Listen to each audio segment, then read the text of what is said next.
أهلا أهلا كيف حالكم؟ Welcome to Learn Arabic Online with Lubna Dumayan. Today you have to be an active student in order to be able to follow up with the active participle, AP, on his actions. So open your mind, open your eyes and stay alert. It is recognized as اسم الفاعل in Arabic, and the word فاعل specifies the form the participles take when a derivation happens from a form 1 verb, فعل, the form 1 with the 3 radicals, فعل, which imparts the meaning of to do, to act, to perform. فاعل is the doer, or one who does something, the one in action. Well, it has to do something. It is inspired by the verb فعل. Active participle has all kinds of declensions, definite and indefinite forms, masculine and feminine, singular, dual, and plural. Also, all 3 grammatical cases are applied to it: nominative, accusative, genitive. In essence, this active participle is an adjective closely related in meaning to the underlying connotation of the verb. However, it is also often used as a noun. It indicates the action of the verb and the doer all together. Alright? So our first step has to be toward the revelation of the mystery of its derivation from a trilateral or triconsonantal root containing a sequence of 3 consonants. 1, 2, 3. Don't forget to count before the derivation. So deriving the active participle from form 1, sound verb, the one that is free of any weak letter, like wow and ya. Alright? The safe root, the easiest one to work with. So as indicated by the name اسم الفاعل, فاعل, it's the pattern, فاعل. The active participle is formed by inserting an alif after the first radical, fa, alif, and the second radical will be taking a kasra. Let's check some examples. فهم الطالب الدرس. The students understood the lesson. We have the verb فهم, to understand. Alright? فهم. This is a form 1 sound verb with fa, ha, and mim. So to derive, we need the past conjugation of the form 1 verb to have the active participle. So from this verb, we will derive the active participle. So after the first radical, we will add the alif, fa, like fa'il. And the second radical will take kasra. If we already have a kasra, good for me and you and for everybody, it's fine. If it's not, we have, if it's a fatha, you have to change it to kasra. So fahimun, the one understanding. Alright? So here, let's render this verbal sentence to a nominal one. How? By using the active participle instead of the verb. Alright? So, الطالب فاهم الدرس. Different structure, same meaning. Alright? This is a nominative sentence, this is a verbal sentence. So, the student is understanding the lesson. جلس الرجل على الكرسي. جلس. It's another sound verb. جلس is to sit. So we have جيم لام سين. جيم لام سين. So what do we do? To derive the active participle from it. We use the first radical, we add the fatha. Always we have to have the fatha because it matches the following long vowel alif. And the lam will take a kasra, jalisun, the one sitting. So the man sat on the chair. The man is the one sitting on the chair. الرجل جالس, and it has to take nunation when it's indefinite. Alright? الرجل جالس على الكرسي, and it's referring to the subject. How? By matching the gender and the number. جالس على الكرسي. Alright? The one sitting on the chair. نسجت المرأة الثوب. نسج, to weave. Another sound verb. نسج. نسج. So we grab the first radical, we add the alif, the sin will take kasra, and we have the jim. But since the subject is feminine singular, we have to add the ta of femininity to match the gender. Alright? ناسجة. So نسجت المرأة الثوب. The woman weaved the cloth, الثوب. So the woman is the one weaving the cloth. Alright? So ناسجة الثوب. So we have a verbal sentence, nominal sentence, same thing, different structure. It's your choice. Alright? So the active participle is a derivation of these verbs. Okay? زرع الفلاحون الحقل. زرع, to plant. We have زي, را, and عين. And we have a sound plural subject. الفلاحون, the farmers planted the field. زرع الفلاحون الحقل. So الفلاحون, we start with the subject and then we will refer to it by using the active participle. So زارعون, we have the first radical, the alif, the ra with kasra, and عين. But since the subject is a sound plural, what do? We will add the waw and nun, the suffix of the sound plural. زارعون. الفلاحون زارعون الحقل. The farmers are the one planting the field. Alright. So, the active participles of all sound Form 1 verbs are derived in the same way. Alright, no confusion. They are all made feminine by adding the ta of femininity, the ta marbuta, as adjectives referring to human beings. They will usually take sound masculine or feminine plurals. However, when used as nouns, either referring to human beings or to non-human things, they often take broken plurals. For example, كتب, to write. كتب. كاتب, right? كاتب. And the plural of كاتب, writer, كتاب. كتاب. This is a broken plural. كتاب.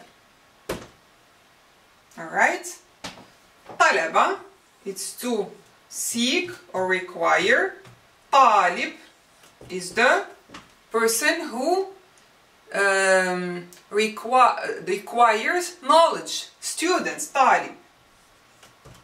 طلاب is the broken plural.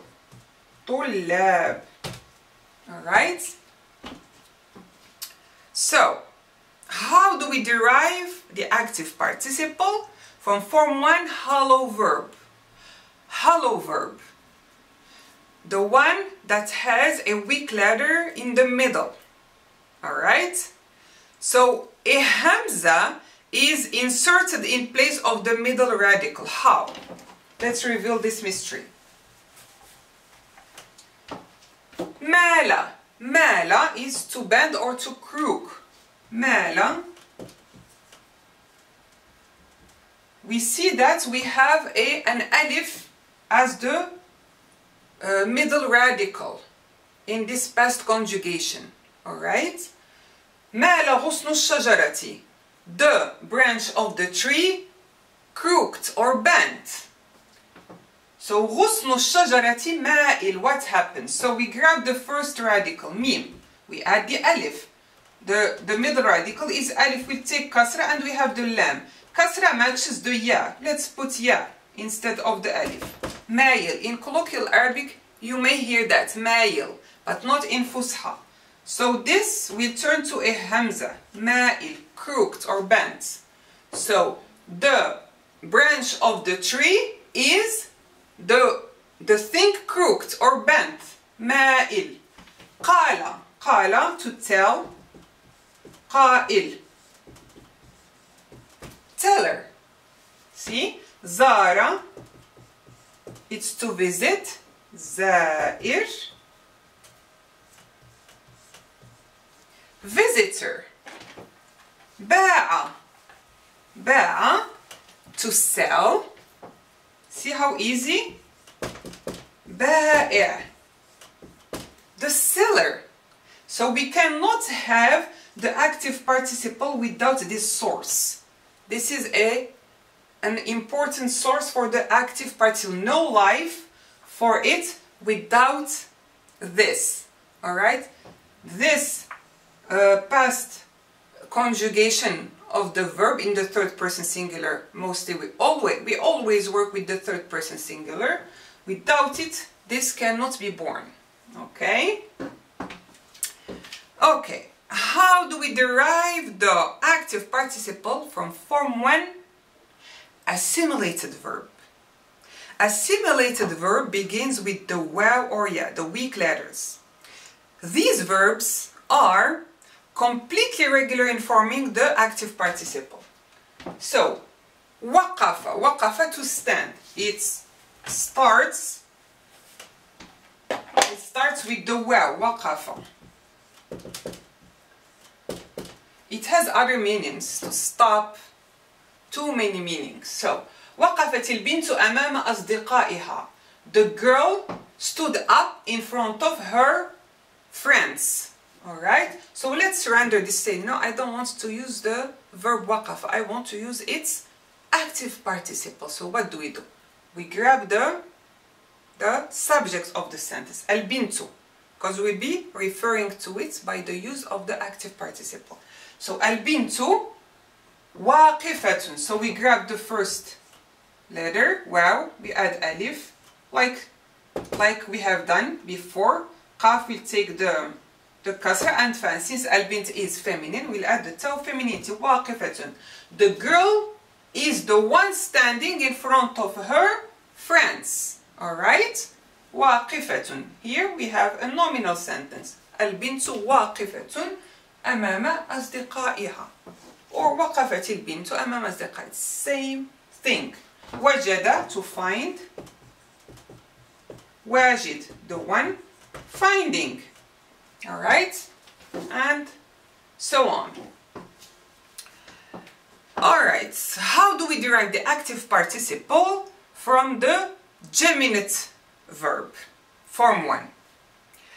So, when the active participle for this kind of verb is formed, the second and third radical remain together, since we will have the same second and third radical. For example, hazza, to wag. Hazza, we have the ha and zay. Hazza. If you break it apart, we'll have the ha and zay. Alright? So, okay, we will add the the alif after the ha, za, and we will keep the two radicals together topped with shadda. Hazun. Hazza al-qittu dhaylahu. The cat wagged his tail. Okay, we are anti-verbs. We don't want verbs. We want just active participle. So let's render this sentence to a nominal sentence. Mostly it will be a nominal sentence when we will render the verb to a active participle. So al-qittu, the cat, hazun, and it will have the nunation because this is indefinite. Hazun dhaylahu. The cat is the one wagging its or his tail, right? Hazza. Daqqa, to knock. Daqun. Literally, you just add the alif in between these two. That's all what we have done. Hazun, daqun, madda, to extend. Maddun. Easy. When it's definite, the active participle will lose one of its last short vowels. We won't have nunation, of course, you already know that. Okay. So, how do we derive the active participle from the defective verb? Form 1, again, always form 1 for now. 3 radicals. So, every defective form 1 verb, regardless of whether the final radical is a well or ya, it doesn't matter, has an active participle of exactly the same pattern. Note that these active participles end with 2 kasras. We will have tanween, 2 kasras, which is the ending for both the nominative, that's weird, interesting, and the genitive. Indefinite forms. The accusative form for all of them will take an alif together with the nunation as a support for the double fathas. And when these words are made definite, they all end in a ya pronounced as a long vowel ya. So, in the nominative and the genitive case, when these words are definite, there is no inflection for case. So you won't see any short vowel. In the accusative, a fatha is added as it would be to any noun or adjective. For example, qada is to judge or to resolve. It has the roots qaf, dad, ya. Qadin is its indefinite active participle. So we have added the alif after the first radical. We have kept the second radical together with tanween, with double kasra, and the shortened alif is gone. Alright? Qadin, in the indefinite form. Qadiyan, for qadiyan, we turn the alif to ya, and we add the alif as a support for tanween in the accusative case. This is nominative and genitive. Al-Qadi, the judge, when it's definite, it will end with the ya without any case. But if it's in the accusative, it will show the fatha on top of the ya. Al-Qadiya. Naja is to be saved from, or to escape. Naja, the roots are nun, jim, waw. They have different roots, and the last vowels are different, but still the last radicals are different. Here in their past conjugation, one ends with the shortened alif and one with extended alif, but it doesn't matter. You will derive it the same way. We have najin, najiyan, and naji and najia. Same way, no difference. So how do we derive the active participle from the form 1 hamzated verb? If a verb starts with a hamza, the glottal stop a, it will be elongated during the derivation. How? Akala starts with the hamza. Akala, to eat. So So we will grab the first radical, we add the alif, and kaf will take the kasra and lam. So since hamza is followed by the alif, we will turn to the elongated alif, alif madda, akil, akil, the one who is doing the action of the eating, akil. If it was feminine, akila, you will add the ta marbuta. If it was a dual, you will add the suffix an, akilan, for the masculine dual. Asifa, asifa to be sorry. Asif, the one who is sorry, like ana asifa, I'm sorry, or if it was a male, ana asif. Amara, to command. Amir, the one who does the action of commanding. Alright?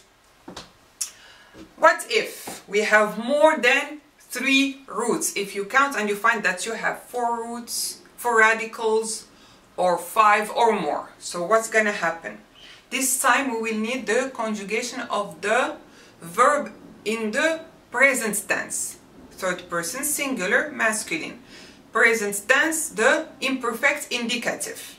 To derive the active participle. Darrasa, to teach. We have 4 radicals. Yudarrisu, he teaches or he is teaching.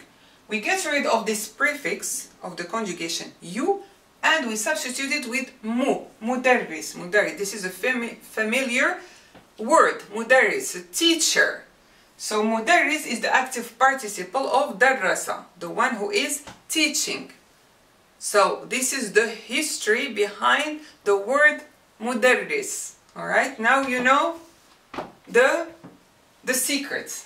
Adara, to manage. Yudiru, he is managing or he manages. Mudir, the actor, the manager or the director. We just got rid of the you, the prefix for the conjugation, the present tense conjugation, and we change it to mim. Ihtaja, ihtaja, to need. Too many radicals.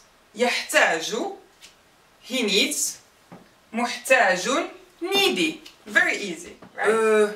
You may see the active participle as the subject of the sentence, or as the object of that sentence, or as the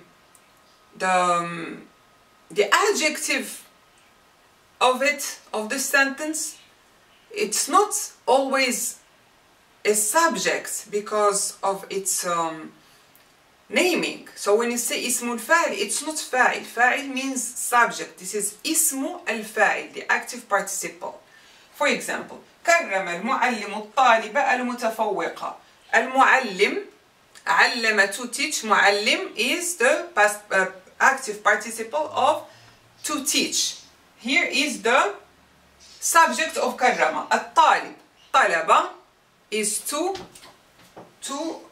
require or to look for. طالب, student, is requiring knowledge, is the person requiring knowledge. طالب is the active, its active participle. المتفوق, تفوق, to excel. تفوق.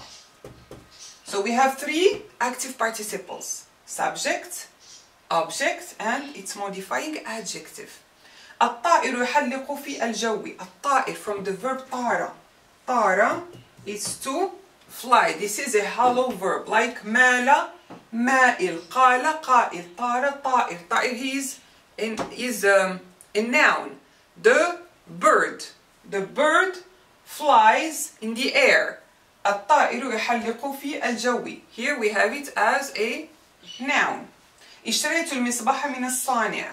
I purchased the lantern from the manufacturer. صنع, to manufacture. صنع, to manufacture. صانع, manufacturer. This noun is in the genitive because of this preposition. So you may see it all over the place in a sentence. Alright? So there is a lot to cover about this lesson. I need hours and hours, and I will try to make other lessons to cover more till you understand it and you say, okay, Lubna, it's enough, we got it. So for more grammar, you have to wait till next time. So be patient and keep practicing. But don't forget to miss me and like me. أراكم لاحقا. إلى اللقاء.